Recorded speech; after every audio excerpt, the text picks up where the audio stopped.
For life. Yeah. Bullet cast. What's going on? Stacy. This elite podcast in here. Ain't nobody better. Look. Yeah. Listen to us every time we live. Hello, ladies and gentlemen. What is going on? You know the name, you know the voice, you know exactly why I'm here. Just in case if you don't, I am a 26-year-old piece of gold, the messiah of the microphone, and the greatest sports and recreational podcaster in the world today. I am joined by the former Bulletcast champion, Brandon Atticus Simp Boss, whatever the hell we're calling this guy. Boss, it's Thursday. Do you know what that means? Yep, it's another edition of the Bulletcast, and once again, just the two of us. We got a Roman Reigns situation. Our champion is apparently not going to be with us. But he's appearing elsewhere though. That's what I've not been told. here. That's what I've been told. You know, I don't listen to other podcasts, but that's what I've been told, that he's appearing on other podcasts. But he can't make the time here. I understand. You know, he has what, a 2-week-old now at this point, a 1-week-old. So, you know, times are, it's challenging times, Phillip. I've never had a kid. I don't know what it's like, but from what I've heard, it's a tough go. Not a lot of sleep. You know, you got the mom, you got the baby, he has 2 other kids he's got to take care of too. So, you know, he's got a full plate, and he's got to do championship, obligations that comes with. And Cody Rhodes just wrestled a Hell in the Cell with a broken or with a torn pec. We should all aspire to have the drive and consideration and consistency of Cody Rhodes. Despite whatever's going on, we should all be like Cody. Cody. No? Cody. Wow. Cody's built different, as the kids say. We should all aspire to be built different.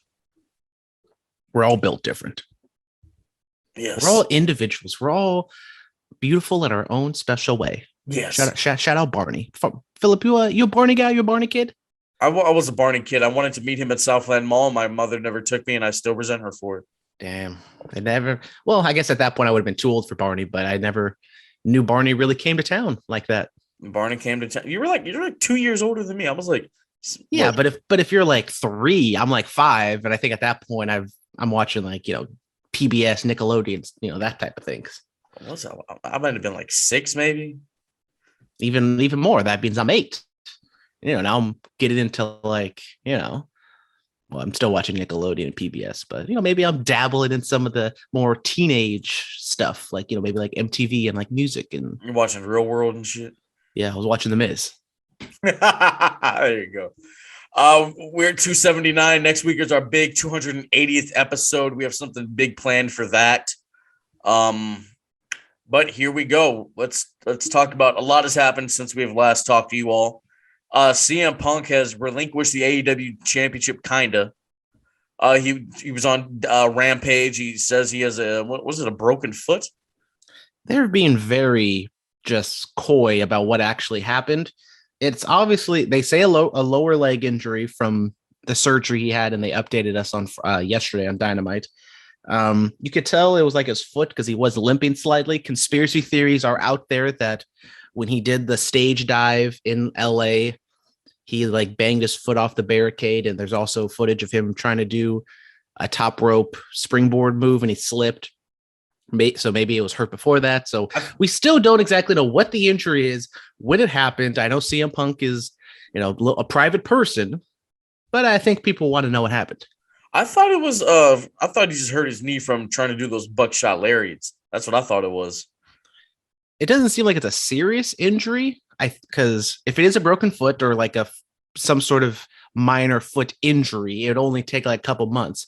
Because I know we have so many injuries going on right now. It's almost like 2019 or 2018 when like Seth got injured, and then just like a whole everybody was out. Everybody was getting hurt. So it's been a while since we've had this many of injuries. The injury bug. Cody is obviously kind of the worst, where he's probably not going to be back for 6 months. We have CM Punk. I think he's gonna be out like 2 to 3 months. I think I speculated maybe Full Gear, but I think he could maybe make All Out if he really puts his mind to it and he doesn't, getting complications. We also have like Zack Ryder's out, or Matt Cardona. He has a torn bicep. Adam Cole's a little nicked up, as well as Bryan Danielson. So it's Gigi it's a tough time right Dolan, now. they did NXT tapings, and apparently she's got hurt as well. Nikita Lyons, Yamiam Bigelow. She probably was going to win the whole thing, but unfortunately she didn't. Shout out Roxy. She ended up winning. Shout out. I watched one. I watched one episode. I watched one takeover. Sorry, it's not takeover. God's premium live event. Sorry, a premium live event. And now I'm not back on NXT, but I watched a little bit of the show. I still got to finish it. Yes, shout out. But so they've announced. It was kind of confusing on commentary because Jericho said he relinquished it, but then Jericho went to Twitter and said he didn't. They're doing the interim champion thing, and I mean, it's confusing, for a lot of people. Just relinquish the title. I don't know why they don't do that.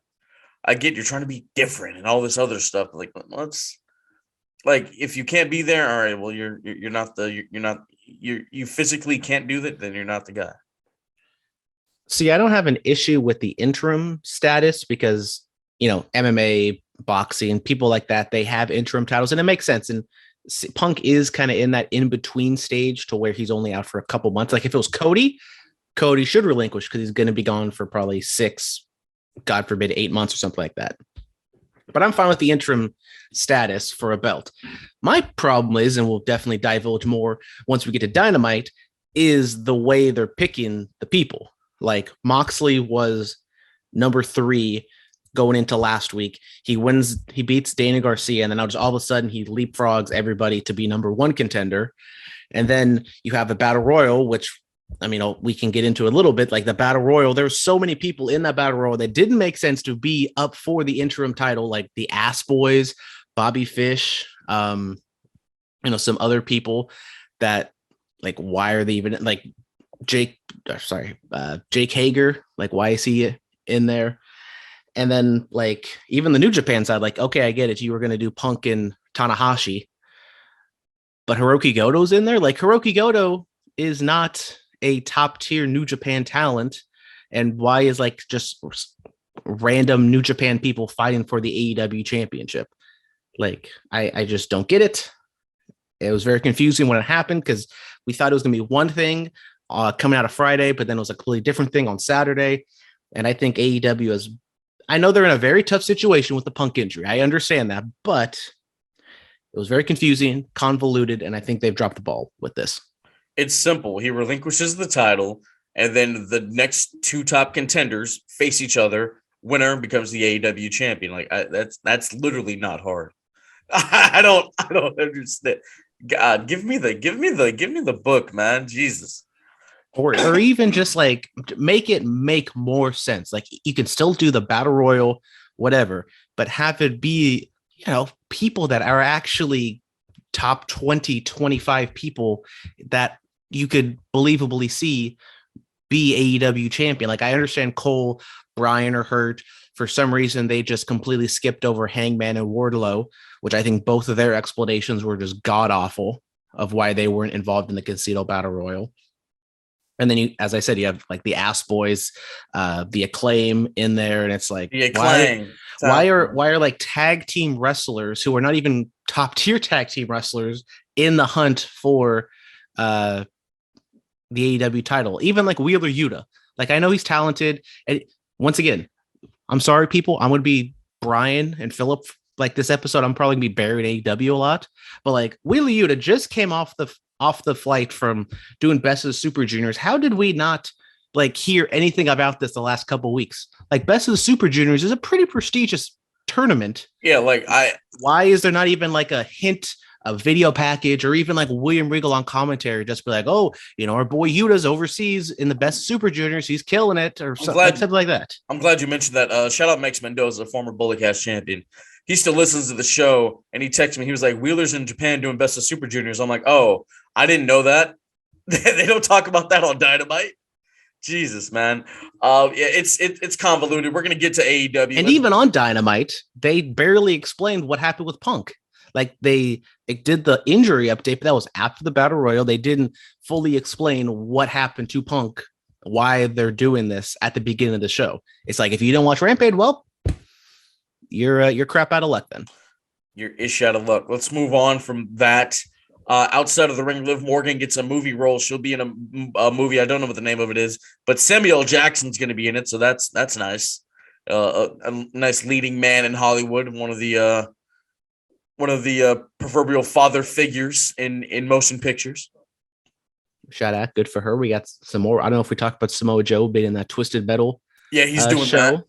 So that's good. Word on the street is maybe MJF is trying to get into Hollywood. I guess he maybe had some meetings last week in LA. Apparently he's like not locked up, but like has some sort of animated voice over thing he did. So got a lot of wrestlers right now trying to put their foot in the door in Hollywood. Absolutely. The forbidden door. The real forbidden door. We got one Hollywood wrestler maybe is coming back. All right. Inside of the ring, Apollo Crews has made his return to NXT. He returned Tuesday night at NXT 2.0 in a segment with Braun Breaker. Then later on in the night, he and Solo Sikoa go on to defeat the North American champion Carmelo Hayes and Grayson Waller. Nice showing by Apollo. He looks energetic. He looks glad to be back. The Nigerian accent is gone. Damn, it's crazy. Almost like it was a put on to begin with. Well, no, he's of Nigerian descent, so it's not unrealistic that he could, have a Nigerian accent. So if I just show up next week with a Portuguese accent, that's perfectly fine. Even though I've done 277 episodes without one. If I just randomly come on next week, Idris Elba, the actor Idris Elba. So he's from the UK, so he has an English accent. There's a bunch of English people out there who no. But hear me out. But when you hear it, you get tripped up. You're like, oh, what is this? Where is this coming from? Are you putting this on? No, this is me. I've had to learn how to lose my accent to be successful. That's Apollo. Even though we've seen him, so basically he tapped into it for a little bit, to try to be his true self. So the Nigerian accent was the real part, even though that's been 10% of his entire NXT WWE wrestling career. They probably were like, "Are you going to lose the accent?" So he had to learn, really learn how to speak proper English. And then, he's like, "No, what? I want to do this. Let me do this." And they let him go at it. He won the Intercontinental title, had a nice little run, and then it was no more. And then they were like, "Let's lose the accent again. We'll throw you back." A WrestleMania match with Big E? Yes, and won the Intercontinental Championship. Good times. Is that his only WrestleMania match? Yes. Good for him. And he won the Intercontinental Championship. Good for him. Good for him, Apollo. See what happens when you change up. You change your name, you change your accent. Good things happen. I don't know how to feel about Apollo going down NXT. Like, good for him. He's going to get more work. He's going to get a little bit of a spotlight. But once again, you bring a lower card person from the main roster down to NXT. You're going to treat them like a big deal, and then obviously he's probably just going to lose to Braun Breaker, but then it's kind of like, okay, you have a lower card person, you're going to treat him like a big deal. That just kind of overshadows everybody else in NXT. And it also, shines a spotlight that people in NXT, the roster maybe isn't exactly ready for that type of main event scene. So they're running very low on that type of talent. So you have to bring Apollo Crews down, which also, I thought NXT is supposed to be a place for development. So why aren't more people being brought up to the main event scene? Because there's not main event talent out there. This is how NXT when it got out of the game show era. This is how it operated when it first became, it first went to the Full Sail. Like Cesaro would come down. He had that feud with Sami Zayn, and William Regal was wrestling there, and Randy Orton would have matches there, and Cena would make appearances and things like that. So this isn't out of the ordinary. This was done before. They just happened to do it 10 years prior.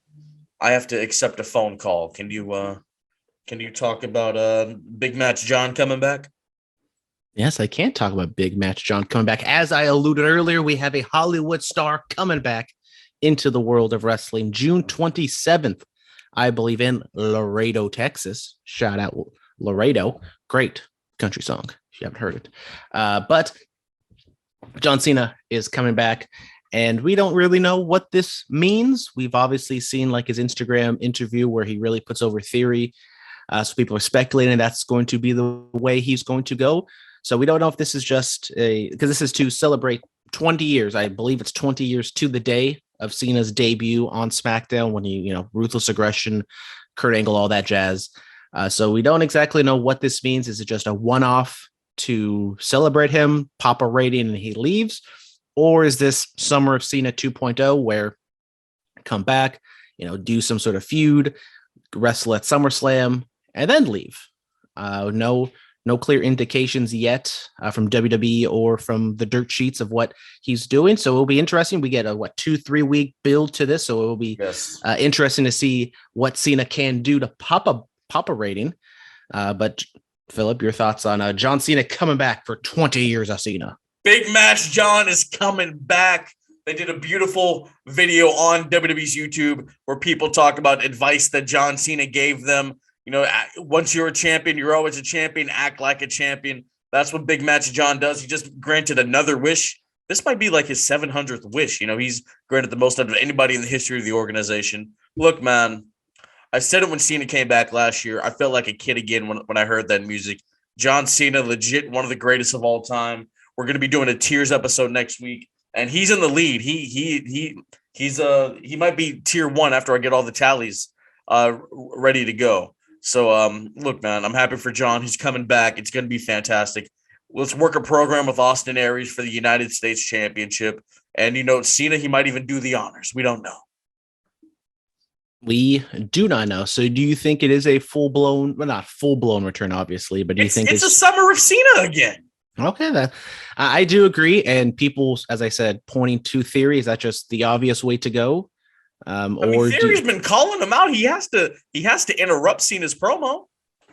And I also saw on Twitter that yes, Cena is the old man, Theory's the young gun. But does Cena put over Theory? Is this possibly like I think the real question a Jericho Fandango situation to where like you put someone over, but then in the long run you look back and it's like, oof. Have you ever heard Jericho talk about that? Maybe we shouldn't have done that. You ever heard Jericho talk about that whole thing? Maybe slightly, but what's his thoughts on it? Well, it was like I know he got a fat paycheck for that, so he doesn't really care. It was like a year after it happened. He was like, all right, well, you're gonna keep hitting me with your finisher so we can get it over, how devastating it is. And then they do the honors, and he's the hottest thing for like 4.5 months, and then that was it. Fandango's theme is still over in the UK. They still sing it like on independent shows. I mean, obviously it's not what it used to be, but it was a thing. But it was a real thing for a while. Shout out Fandango, saw him at this past Stockton Con. He's a Portuguese descent. He used to be like the Portuguese something back on the indie scene. The Portuguese dragon. Yes. There you go. Shout out. Yes, the Portuguese sun dragon or something like that. Yeah. But hey, man, the question is, will Theory be able to hang with John on the mic? I was just watching. It's probably one of my favorite Cena promos. When him and Roman were going at it. This is a couple years ago, and Roman, he wasn't all the way there with the promos, and John was just cooking him. We haven't seen Theory like in a super serious promo yet. Like, yeah, he's super expressive. He carries himself like as a goofball, but we haven't seen him yet, be super serious and be like, I'm going to kick your ass and I'm going to defend this US title and yada, yada, yada. How many times did it teach his lesson, old man type of scene? So maybe Cena comes out, he can, really get him going. Cause I would assume Theory at his age really looked up to Cena, was a big time Cena fan back in his day. So, I mean, Cena's almost been wrestling as long as Theory's been alive. So yeah, how does Austin Theory 24? Cena started wrestling like 98, 99. So there you go. I'm, as I said, like a couple weeks ago, I'm not super sold on Theory yet. Like the match he had with Ali was fine, but it wasn't really put in a place to be anything super special. I mean, obviously they have something in mind for him. because I hope that once he breaks away from Vince McMahon, that's when he gets a little more serious, and then we can really gauge what he's going to look like. He's so young, as you said, 24, but you don't want to cast the die on him super early where he's like a goof, and you still have him 10, 15 years from now, if he's even around that long, and you're still trying to portray him as this serious guy. So hopefully, if it is with Cena, they can do something more serious and more grounded with him. Yes. Roman Reigns is apparently off Money in the Bank. Brandon, why don't you talk about that? Brandon Atticus. So yes, as we discussed last week, the MGM Grand Garden Arena is the new home for Money in the Bank. Originally, it was supposed to be at Allegiant Stadium. Apparently, Roman was scheduled for that show. Now that it's moved to a smaller venue, I guess some of the lineup has changed. Roman is off of that, and Roman is not going to be on Money in the Bank. I guess the next big time show he will be on is SummerSlam. It seems as though Roman is just a stadium guy now. So he's going to wrestle at the Castle. He's going to wrestle SummerSlam. It was a question going in why you put both the titles on Roman, but I think we thought they would have some sort of plan in mind. Then Roman signs this new contract where he's been very much more limited in the dates he works. We thought maybe that was more house show dates, but now we're seeing it's also television dates.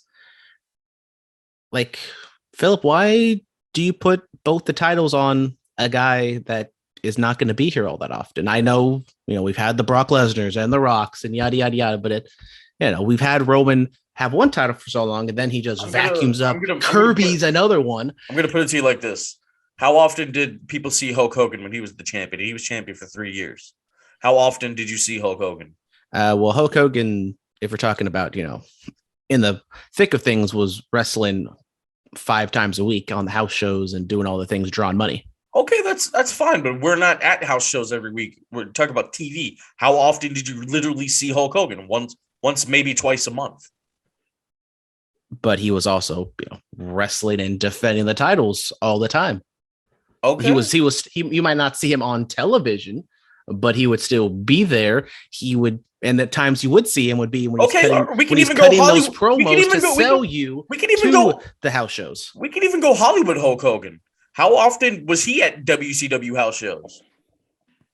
Not very often. Exactly. As the world. But you also, I mean, Roman, and it's also a bigger show. You have 2 different shows. We just had Hell in a Cell when the United States Championship was the only men's singles title defended. That's the first time it's ever happened since, it's a good thing you said it, I believe, Uncensored 96 in WCW. So check it out. Historian of the business right here. Definitely didn't pull that out of my ass or, remembered it from Rich Fan. Shout out Rich Fan. Phil met him in Vegas. Good guy. Yes. I was on the Torch's Instagram. Yes, we'll get you there. One of these days, maybe I'm going to be working for Wrestling Inc. soon. Who knows? Oh, really? I mean, I just see LinkedIn post, and apparently they have an opening. So maybe a boy's going to slide on in. Maybe the podcast gets signed and we do bigger things. You never know. Never know. Or we crawl back to Vince Russo. That dude. Yeah, no, that's OG. That's OG days. Yeah, OG Bulletcast almost had it in with Vince Russo, bro. That was like 4.5 years ago. Jesus Christ. Oh my God. Yeah. No, look, man, it is what it is. Roman might show up at Money in the Bank. We don't know what's happening. We really don't know. It would make sense for him to be there. Riddle challenged him to a match. You do the Riddle Roman match, and Roman just demolishes Riddle, and then that leads to Randy Orton coming back. We do the SummerSlam gig with him and with Randy and Roman. Possibly going back to Theory, I do think Riddle has done a good job being more serious. So maybe that could bode well for Theory. But if we're going to compare, I would say Riddle is better than Theory. So I don't know. Also, with the championships, we're kind of seeing a lineup to where Lashley beats Theory for the title, and probably Gunther beats Ricochet for the IC title. And maybe they're going to hopefully they lift up the secondary title. So if and when Roman's not there, you have the US and IC title, and they can mean a little bit more, which I mean, you need to do a whole lot of reconstruction for that to, be something. But It's possible. But hopefully that means that's the direction they're going. It's possible. I remember when Brock, when he beat Cena, you were there for the undisputed WWE title back in 2014, and then they brought out the new championship, which is used now. Ziggler was IC champ during that time, and he was the main champion, for the company for quite some time. He had that beautiful 2 out of 3 falls match with Cesaro for the IC title at Hell in a Cell in Dallas, which I was there for. So the singles champions, they can carry the weight. Yeah, looking at Raw, I think Raw is going to be like the Bianca Belair women's show. Yes. I think that's where they have a lot of like more talent is with the women. So, Bobby Lashley, if he is U.S. title champion, is fine. Gunther on Raw, on SmackDown, just having a really good match just should be cool. But once again, like that SmackDown roster, but at this point, there's really no brand split anymore. Anyways, it's looking very slim. There's still a brand split. Certain people only appear on certain shows still. Well, I mean, Riddle's been on like every show the past couple weeks. Okay, we're not talking about Riddle. We're talking about like Asuka. She hasn't just popped up on SmackDown. Neither is Becky Lynch. Neither is Seth Rollins. Neither is Cody Rhodes yet. Well, Cody Rhodes ain't appearing on any shows for a while. Well, yeah, I'm saying, Bianca. I mean, even though she's a Raw Women's Champion, we've seen the Raw Women's Champion on SmackDown before. She hasn't done that yet. Okay, fine. There is a brand split, Phillip. Curtis Axel, he just breaks up segments on Raw, doesn't break up segments on SmackDown. Great producer. This day in wrestling, first ever WWE Hall of Fame ceremony in 1994. WCW Nitro 1997, Jeff Jarrett wins the United States Championship. New Japan Dominion 2018, Chris Jericho won the Intercontinental title over there, and Kenny Omega finally won the IWGP Championship. Also on this day, Dominion 2019, Kazuchika Okada defeated Chris Jericho to retain the IWGP Heavyweight Championship, and Ty Conti is 27. Happy birthday, Ty Conti. Hopefully her and Sam Guevara having a great time. I don't know where they are, but they got engaged. They did get engaged. At the Eiffel Tower. I know the internet's really loving that right now. Sammy Guevara is the only man that can propose to 2 women within the 10 months. He's collecting engagement rings like they're Infinity Stones. Man. But I mean, Dominion, 18, 19, both on this day. Prime of my New Japan watchdom. That Kenny Okada feud is legendary, and finally Kenny got the win. Not my favorite match. It was a little too late. It was a very long match. That was a 2 out of 3 falls match that went like almost 90 minutes or something. But still a fantastic match, fantastic story. And, I think we will look back on those days that Kenny was just killing it. I know some people might disagree like Phillip, but I think we also need to limit our expectations for Kenny Omega matches. I don't think we're ever going to get that Kenny back again, but he's still very good. I mean, he was wrestling 5-star matches with Vertigo, for God's sakes. So shut up, Kenny. Who cares? I miss him. Who cares? I've seen worse. I know you have seen worse. There's been a lot worse. Let's go to the fan. Jack of all trades. Cody is a real trooper wrestling with the injury like that. Reminds me of the days of old. Writing them off the way they did was excellent. When he comes back, it's going to be like when Triple H came back from the quad tear. Hey, man. We'll see if he gets that pop and dressed in all denim, walking into Madison Square Garden. Yeah, you need to book a show, Madison Square Garden. Cody comes out, denim suit. He grows a mullet. Well, he doesn't need to grow a mullet. I think he does need to grow a mullet. I mean, I don't think he can grow a mullet in 8 months or 6 months, but a nice blonde mullet. Oh, that'd be amazing. Who 420? Who? Cody Rhodes, by God, mate, you must really love the game that bloody much. You're a tougher man than I. Hey, man, Cody Rhodes, he's a different breed, bro. Nigerian Prince. I listen to T Peach, so Phillip will get this reference. With this whole Judgment Day thing, we got to join the Lippo gang. Let it play out. Well, we'll talk about Judgment Day. We will talk about that. Robert Walker, love the idea of a new title in AEW for the singles male competitors. This should be it, though. Once the trios titles get there, in the words of Brandon, no more titles. No more titles. There you go. No more capes. There capes. There you go. All right, let's also go over to the Instagram DMs and Brightest Day X. Mr. X, how you doing? Weapon X. I have to admit, I was excited to see Finn's heel turn and was surprised by the way they turned on Edge. While it was cool to see, it did seem sudden. Do you believe reports that Edge didn't like the fact that they wanted to go in a supernatural direction for the group, so they made him face as a last-minute decision to get him out of the group? Yeah, I can't imagine Edge was going to be down with the supernatural stuff. Yeah, I don't, but also I don't think that's like the prime reason why they kicked him out. Once again, Cody injury, I think, did force them to reshuffle some things. And I don't know. I have no backing by this, but I think they realized that they are very lacking of baby faces, and the Judgment Day thing wasn't working that well. It was kind of getting better. We just started. How can we say that? But I'm just saying, like, Edge, as a heel. Okay, if we were like 2 or 3 months really into it, then yeah, we could say something like that. But we weren't. Rhea just joined. But that being said, Edge turning, well, I guess we're just getting into it. Edge turning back face, even though he's not really turning face, just heels turned on him, isn't really the best way to, get Edge back on the babyface thing. And after he went so hard as a heel these past month or two, just like burying the crowd and just like going after the most low-hanging fruit.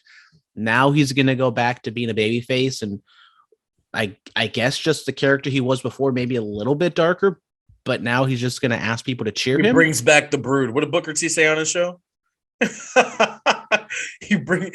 With Christian. Is Christian's AEW contract up yet? I don't know if he's got a match with Jungle Boy brewing. I don't know if that's going to happen. Or he does the job to Jungle Boy. And come on, Christian. We got something for you now. Gangrel's AEW too, so he's not. I think the Brood is AEW right now. The Brood is more AEW, so then Edge has to go over there.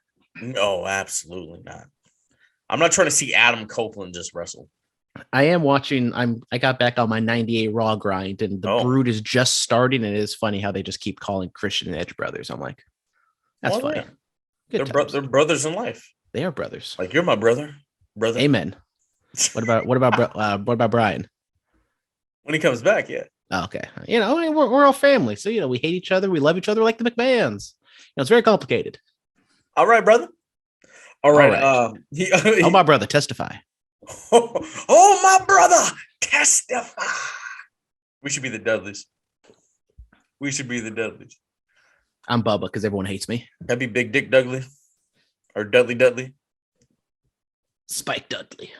Shout out Spike. What's Spike doing these days? He's just being a dad somewhere. Yeah. Mr. X also says, when I saw yet another title being added to AEW, I thought, oh no, but I'm kind of intrigued as whether or not this updated version of the European title will only be held by international wrestlers on the roster. Well, it's not a European title.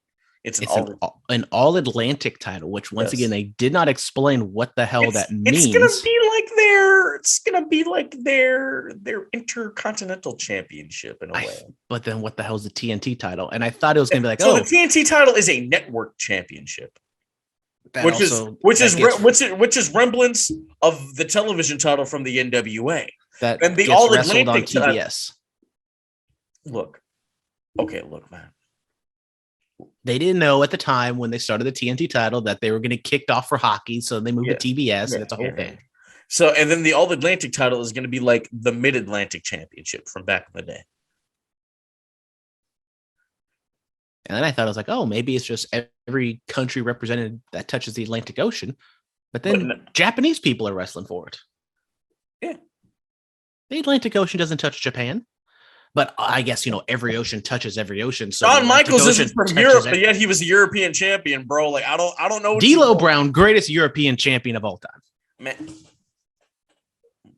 I mean, I the like brother Eddie. smacks himself down. I liked Eddie's run. I'm not gonna lie with the European title. When he's chasing his mamacita, China. No? Shout out. At in Vegas, I saw some dude wearing a Latino Heat shirt. Yes, sir. Did you give him a? No, it was in the wilds, and he was far away going up the escalators. He was wearing the the old Latino heat with the rose and flames on it.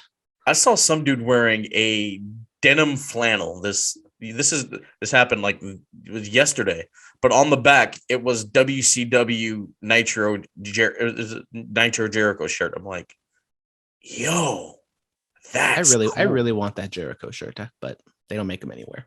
You can get them made, dude. Just go to like a t-shirt kiosk. Like go to the one at Southland. He'll print out the thing. I am not gonna do that. I want like an authentic replica or something. I might be able to get you one of those. Well, you think with AEW now working with TNT, they could do something like that. But I mean, who do I know? I feel like there's such a huge market for like authentic replica shirts, because like real replica shirts are just so goddamn expensive these days. I might be able to get you one from like back in the day. I know a guy. Okay, I see. I very much thank you. Birthday's coming up, because I mean, I know. honestly, when I go to WWE shop now, I don't even look at like current day shirts. I just see what kind of replica shirts they have. Oh no, you got to go to the Pro Wrestling Tees. Like I want the Baby Huey has the Hollywood Blonde shirt. I want that. Baby Huey has the Hollywood Blonde shirt. You have it too? I've worn it to indie shows multiple times. But see, Huey does the camera gimmick, and that gets my attention. You got to. I literally wore it to the last West Coast show we went to, and Baby Huey coming tomorrow. I know we're not coming tomorrow. All right. Last up for Mr. X. There's a lot of pro wrestling that's available to watch these days, and it can be easy to burn out. How do you deal with that? Oh, that's a great question. I just don't watch that much pro wrestling, to be honest. Well, I've told the story before, but the week of SummerSlam 2018, I watched. Well, it was like 66 hours of wrestling. I loved every minute of it. I loved every second of it. Oh, look, man, you pick and choose. Like what I do. I don't watch Raw live. Sorry, guys. Don't watch NXT live either. DVR is a hell of a thing. No, I don't even. I have Hulu, so like I'll sit down like the night or the day after either show, and I'll watch like the Hulu version and get my my just dues. If something really important happened, I'll go on YouTube and watch the segment or promo or whatever. AEW Dynamite. I don't catch that live either. They do like the YouTube clips or whatever. And then I have the TBS thing where I can just watch it the day after. So hey man, just kind of pick and choose. What am I watching in between that? I'll tap into some indie stuff. I'm watching some old WWE stuff. You just got to balance it out, man. That's all it is. Yeah, the DVR is a hell of an invention. Honestly, I don't watch anything live really anymore except for like sports. So I mean, like pay-per-view or the premium. I mean, like the pay-per-views I'll watch live, obviously, but like a Raw or a Rampage or whatever, like even if I'm watching on like that day while it's happening, I'll always watch it maybe 30 minutes later, so that I could just kind of skip through the commercials. And then, like other stuff, like honestly, I'm not watching too much indie stuff. I did cancel my New Japan subscription. I do kind of want to watch that Okada Jay White match. But I sent you the gimmick, so maybe I'll be able to I have some means, but I will say like 2021 did feel still kind of weird, like the pandemic going on. But I will say like this year, in terms of like my viewing habits with sports and wrestling and just regular television, I do feel like I'm kind of back to normal. It is nice. Yes, absolutely. Let's go on and talk about Monday Night Raw real quick. Cody Rhodes comes out there to a huge ovation. He can't really do his entrance. He has one arm. Talks about how he's done with Seth Rollins and how he wants to go for Money in the Bank. Seth Rollins comes out there. He says, "I still don't like you, but I respect you." He whispers in his ear. He leaves. Cody, he's walking away. He's at the top of the entrance, and then boom, Seth runs at him with a sledgehammer. And attacks him, rips off his clothes, grinds the sledgehammer into Cody's torn pectoral. And they try to stretch him out, but Cody just walks away. Good segment. Cody was once again very Cody in his promo. Shout out Brandy, who like tweeted like, "Oh, now my daughter isn't going to be allowed to say no to anything or quit anything." So good job, I guess. No matter how hard life is, I guess they're just going to force their kid to do whatever she says she's going to do. So no, they're not going to force. Stop. No matter how hard life is, you got to find it within yourself to dig down deep and keep moving for the love of the game. For the love of the game. So yeah, Seth comes out, and I would like to assume like what Seth was actually saying, like that was Colby talking to Cody, and like, you know, they had a little moment there. So I'm hoping that, I mean, it seemed real. At least it's still real to me, damn it. And then, you know, they do the swerve bro, because we can't have a WWE segment without a swerve bro. I mean, overall, like, it was fine. I do wonder, like, as I said, Cody was very Cody in that promo. The WWE fans, like, he's doing what he was doing in AEW, but the WWE crowd isn't like turning on him at all. Like, I know he came off of that all-time gutty performance at Hell in a Cell, but he's still doing his like over-the-top, kind of cheesy promos, and yet the WWE crowd either takes it as cheesy. Not cheesy, but like very dramatic and very emotional, which the AEW crowd was either seen through or they took as, you know, bogus. So I don't know what to make of that. I mean, because Cody is like, he's doing the damn thing in WWE right now. He made the right decision, I think, going to WWE, and going to WWE gets him more scripted. I think that also does help him, where he, you know, gets reined in more. He can't just go out there and cut like a 10-minute rambling promo where he just goes all over the place like what he was doing on Dynamite. So, but thus far, WWE crowds aren't really turning against him, or at least, you know, making, you know, his promos aren't getting the same criticism like it did when he was in AEW. But I think when he comes back, as we keep alluding to, it's going to be Triple H 02. He's going to come back, win the Rumble. It's going to be a big old thing. What was the song by U2? Oh my God, what was the song? You know what I'm talking about. Bright Day, Bright Life, something like that. Anyway, yeah, this was like Cody's leaving while he's hot, while he's at the top, so to speak. And, you know, he's going to come back even better. It's going to be fantastic. Let's get into Finn Balor actually joining Judgment Day. I do have one more question. We did discuss Roman not being around. Does Drew beat Roman at the castle just because Roman's not there all that often? And maybe Drew turns, or maybe Seth gets a hold of the title with the cash in. Now more than if it's Roman Rock, if they do get Roman Rock next year in Hollywood, that does not need a title.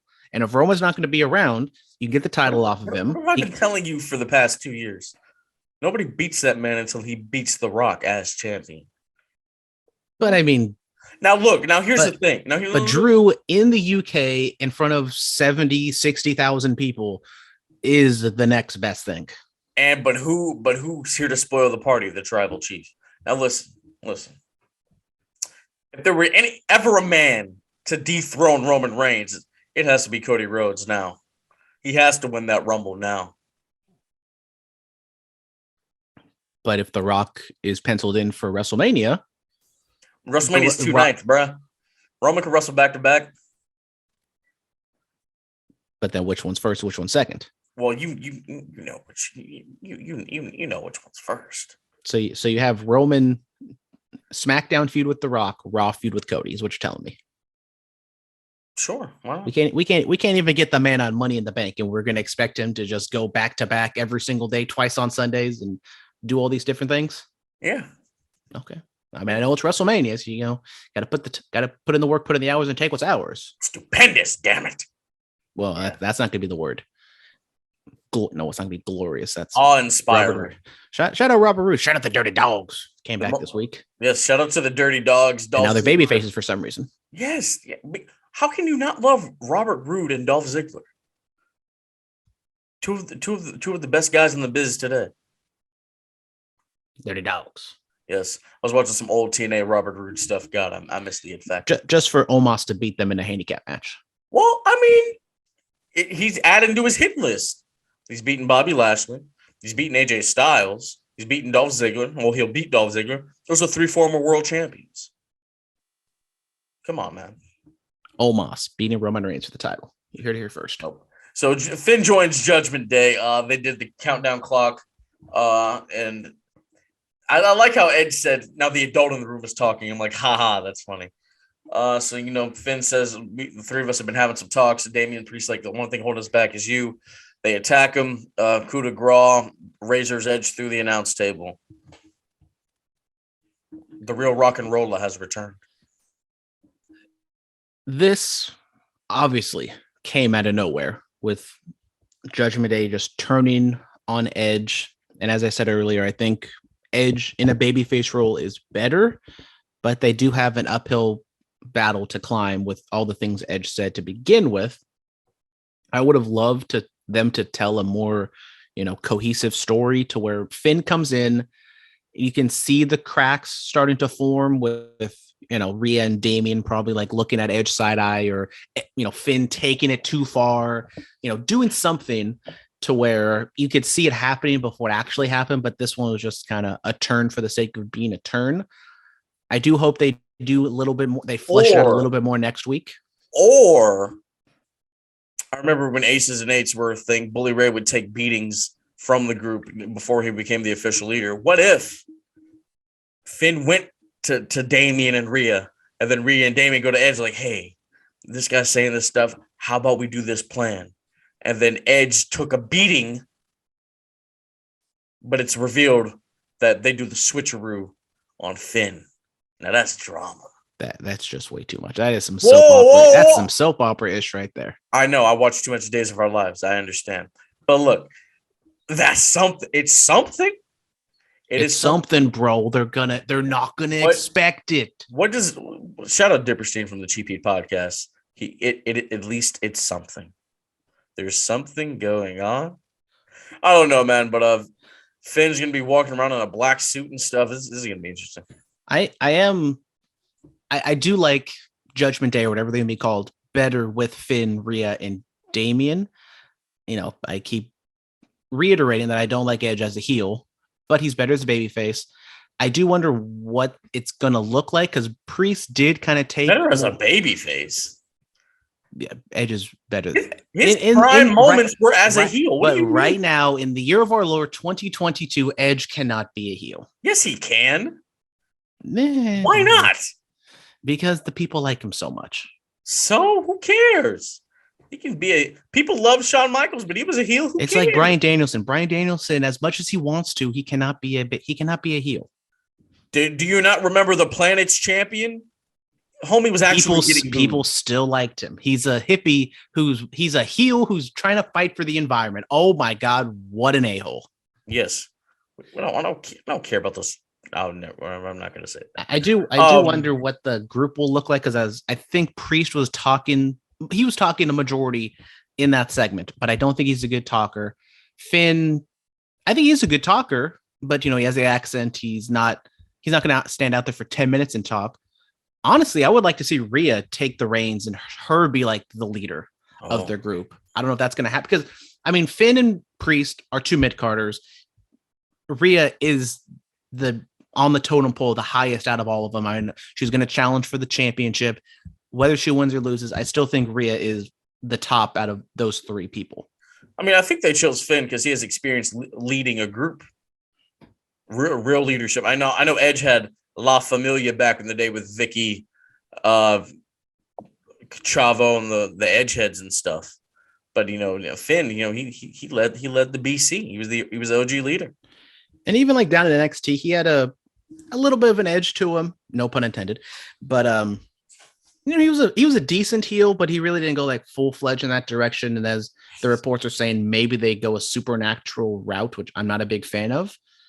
Because I think they, just have a dark, sinister group. They just beat people up. They wear black and some purple light in the background, and there it is. I am excited to see a Finn Edge program and like them see what kind of matches they can have. So that should be interesting. Don't know what Priest is going to do. He's just kind of the odd man out. If it's Priest or if it's Finn and Edge, Rhea, Bianca, like what the hell is Priest going to do? Go to SmackDown and take the IC title off of Ricochet. Because Ricochet's definitely beating Gunther this week. You never know. All right, let's wrap. Rhea Ripley's night was not done. She wins the Fatal 4-Way. She becomes the number one contender for Bianca Belair's Raw Women's Championship, so that's going to be interesting. And then also on Monday Night Raw, the Street Profits defeat the Usos via countout. So it looks like we're getting that at Money in the Bank. Yeah, good match. Fatal 4 where they really filled up a lot of time, and that's why I was saying I think Raw with no Roman, no top title, no Cody. I think it should kind of turn into the women's show. Street Profits, Usos are still doing that thing. WWE, I think they rediscovered the count out. They've been doing a lot of count outs recently. So there it is. Take us through Dynamite. I guess I will take us through Dynamite because I actually watched the show. Yeah, I mean we always watch all of our shows. But as we said, the Battle Royal kicked off Dynamite to find the first person into the interim championship will face Moxley, the number one contender, whatever. So Kyle O'Reilly ends up winning the whole thing. It was a casino style battle royal. No surprises at all. What's his face? Andrade was the Joker. So not a surprise, not a big name, but I did like Andrade coming in. He made it to the final 4, at least. It was Andrade, Kyle, Wheeler Yuta, and who was the other? Ray Phoenix, I think. So those are the final 4.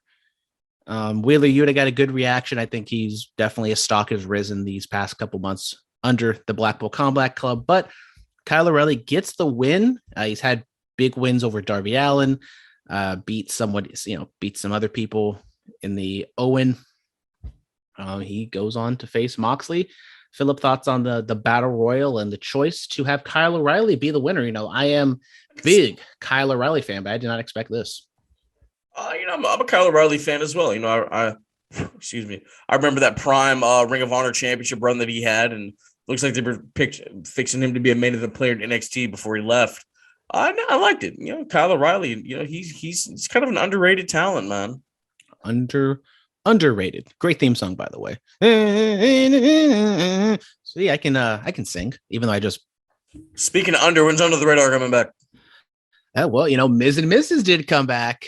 Yes. So we got some reality shows to talk about. Shout out Marjo. Marjo's such a gem. You should recap Rampage and Ms. and Mrs. We got Under the Radar coming back before Within the Ropes. So we move on to that. We go to the main event with Kyle O'Reilly taking on Jon Moxley for the spot to make it to Forbidden Door, who will face the winner of Hiroki Goto and Hiroshi Tanahashi, because of course 2 New Japan people are going to fight for an AEW championship because it's Forbidden Door and you have to have AEW versus New Japan. But they did some promo work beforehand. I thought Moxley's promo was good. There were some slight audio issues, which kind of messed it up a tad bit. They also did a backstage segment with Regal and the Elite. I thought it was all good. At the end, Moxley defeats Kyle O'Reilly to cement his spot at Forbidden Door. This just seemed like the obvious pick. I think everyone just thought no matter who's going to win the Battle Royal, Moxley is going to be the one to face Tanahashi. There's no chance in hell Goto's win that match. I thought it was a really good match, a banger. Moxley putting on, really good matches. He had the thing with Garcia last week, another hard-hitting match with Kyle O'Reilly. Moxley's hitting his stride right now, having some really good matches, and he is, I would say, the favorite. Do you see Tanahashi at any way winning the interim title, Phillip? No, I do not. Me neither, but it would be fun just because Tanahashi isn't doing much in New Japan. He's kind of at that point to where he has like sort of big matches, but he's going to be there to lose. So you bring Tanahashi over, have a 3-month run with the title. He can have some good matches. I wouldn't be opposed to it, but as I keep saying, like the optics of a New Japan person just randomly coming on to win the AEW title, not the best. An AEW guy won the Impact. 2 AEW guys were the Impact champion. And, before Moxley went to rehab, they were teasing this match. So this, long-term storytelling where Moxley's going to finally get his Tanahashi match. So, or in AEW at least. So, it should be should be a good match. I still think Moxley would be the win. Fantasy booking, I really wanted just MJF just to randomly come out and just beat everybody. And, they put him as a champion, but no mention of MJF whatsoever. They've taken him off the website, off the store. Nothing about MJF, Phillip. I know it's been quiet the past week, but any further thoughts on MJF and where we are right now? He attacks Moxley or whoever the AEW representative will be in this tournament, and he becomes the AEW champion. I was hoping that would be the case, but at this point, I just look at everything as a work, which I don't know if that's going to if it is a work, taking his stuff off the pro wrestling tee shop is not a good idea, because you know how much money they could be making right now with MJF stuff, because he's like the hottest you've ever been. But what do I know? I don't know anything. We've discussed a little bit. AEW creates a new championship, the All-Atlantic Championship. They didn't really give any explanation why they're creating a new title, what exactly the parameters are. They were just like, oh, we're in 130 countries, so we're going to represent them all in this title, and we're going to have an international tournament. And it started with Pac and Buddy Matthews, the most jacked, ripped, shredded match in AEW history. Pac gets the win. Really good match, as you'd expect from these guys. A 205 Live classic. Did they run it on 205 Live? Maybe. I don't know. I don't think they did. Could have been. What could have been? Hold on, let me do a little research real quick. Neville versus Buddy Murphy. Let's see. Do we get anything popping up? Nope. Everything just says a dream match. It's just WWE 2K things. So they just were two ships passing in the night. They never were able to have a match at WWE. So did they hype? I don't think they hyped this up as a first time ever match. I don't recall, but if it is, it's Pac and Murphy. There's not exactly not that big of a deal, but I thought they would have hyped it up a little bit more. I don't like how it just looks exactly like the women's championship. I did think that as well, which is a little bit weird, but even like the TBS and TNT titles kind of look the same. Oh, well, yeah. I wish they kind of did like the NXT route where the women's championship looks like the men's championship. Have them. Not even that. Like, I liked NXT, like back when they had that giant NXT title. The women's title was like silver and pink. The tag titles were obviously. I think we're past women's titles being pink, Phillip. I'm just saying how they all looked different. That's my point. How they all look different. Well, the women's title's gone through like 3 makeovers at this point. So I think they should have just kept it the way it looked. It was fine. Honestly, it was fine. It wasn't that big of a deal. They increased the size on it, and that was perfectly fine. No more titles. And I understand Adam Cole's a heel and he's not exactly doing too much, but he should stop carrying around that Owen Hart title. I know we didn't see Britt Baker last week, but hopefully she's not carrying around that title. It's in her dental office. Good. That's where it should stay. But like when she's going to be on TV, she's going to walk out with it. I have sources. One of my friends is a dental patient of hers. Finally, last thing we'll talk about on AEW, Trent Beretta comes out and starts complaining about what happened 2 weeks ago, because that's what we all really cared about is Trent Beretta, and he wants his rematch for the ROH title because everyone's clamoring for it. So we call it FTR, and they called Will Ospreay's little bitch boys, Jeff Cobb and Great O'Khan. So those little bitch boys didn't come out, but Will Ospreay did, making his AEW debut along with as I said, I'm not watching it, New Japan that much, but his boys, some other little bitch boys come out, and we get a beatdown. We will get 6-man tag team match on Rampage with Will Ospreay and friends taking on FTR and Trent. Obviously, I think Trent's taking the loss here. The United Empire. Well, that's the group. What's the Aussie Express, Aussie something. So the last time I saw Will Ospreay, he had a absolute fantastic match with Titus Alexander. Go check it out on the West Coast Pro YouTube channel. Last time I saw him live, he had a great match with Show at a SF State in 19. Saw Cain Velasquez there pushing a baby stroller. But I am excited. I know Will Ospreay has his baggage. He just came off an kidney infection. I'm hoping he has a singles match at Forbidden Door. I was kind of going through the Rolodex. if they're not going to have a tag match, I would love to see him and Rey Fenix go at it. Man, that would be. Should they have a cruiserweight champion? No more titles. That's when they said, "Oh, we have a new title to introduce." Like, oh, okay, a 6-man title. It makes sense. A completely new division. Well, they're already made, so the 6-man titles are coming. Great. More titles. Absolutely fantastic. And then you have no cussing. It's okay. No swearing. No, it's okay. Do it. We have the FT, we have the FTR, we have the ROH titles, we have New Japan titles probably coming into the mix because Hangman called out Okada, and then we have AEW titles. We have Owen Hart just titles for some reason. Impact titles might pop up again. Impact titles have popped up. NWA. AEW has. I mean, this show in general. They're trying to be what NWA was back in the day, man.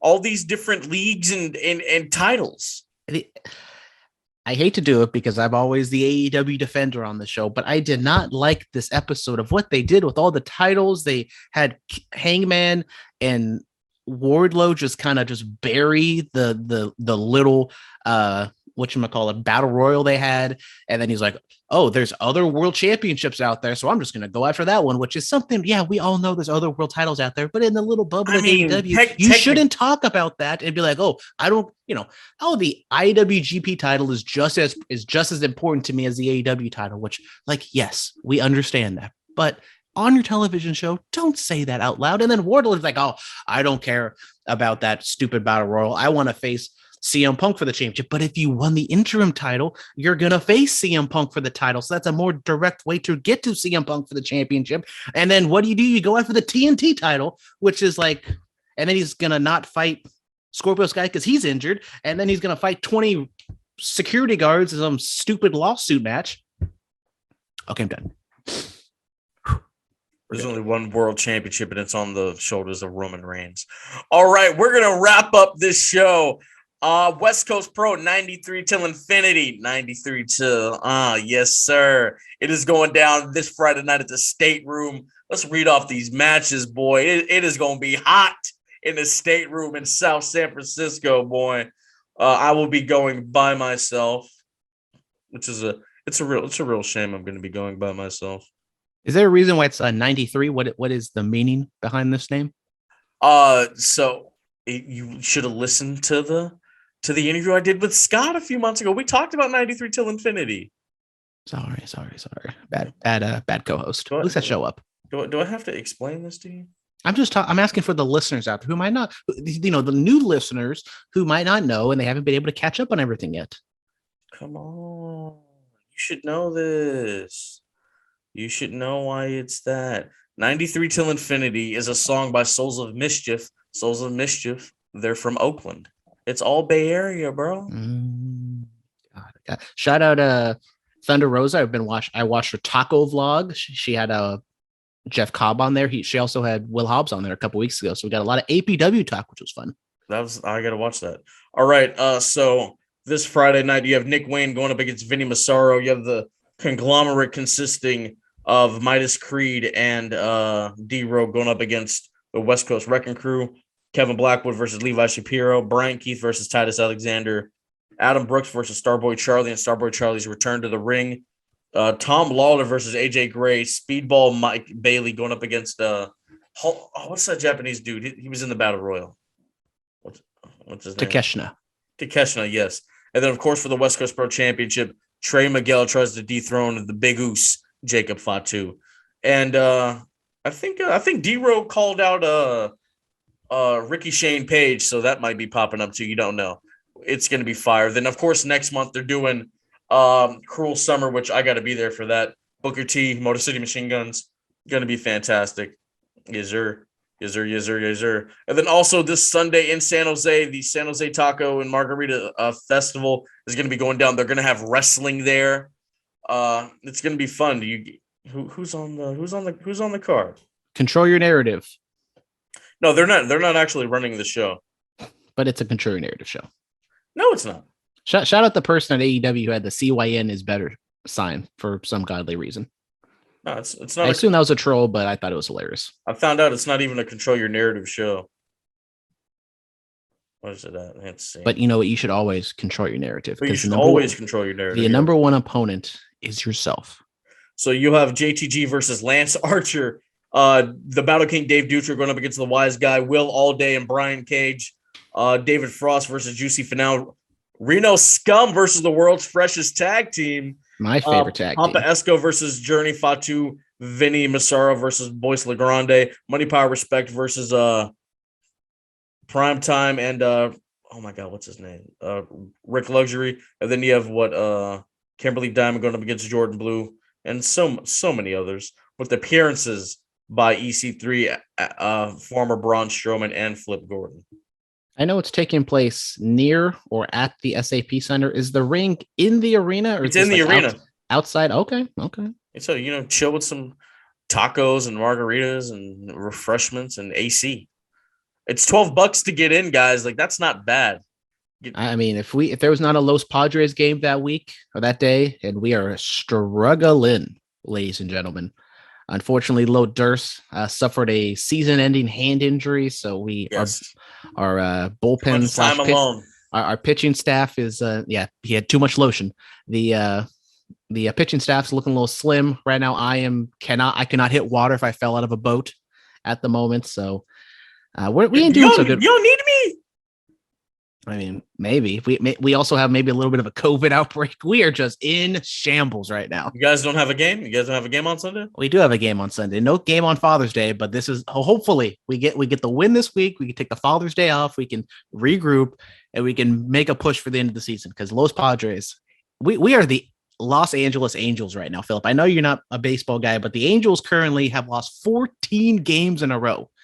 How many have y'all lost in a row? We've lost 3 in a row, but we only play on Sunday, so it's almost like we lost 14 in a row. Oh, Jesus. All right, guys. Well, that's going to do it. If you're at 93 Till Infinity, come see me. I'm going to try to get out there for the Taco Margarita San Jose Festival thing on Sunday. Stay clean, stay strong, stay safe. Diamonds are forever. So is the microphone Messiah.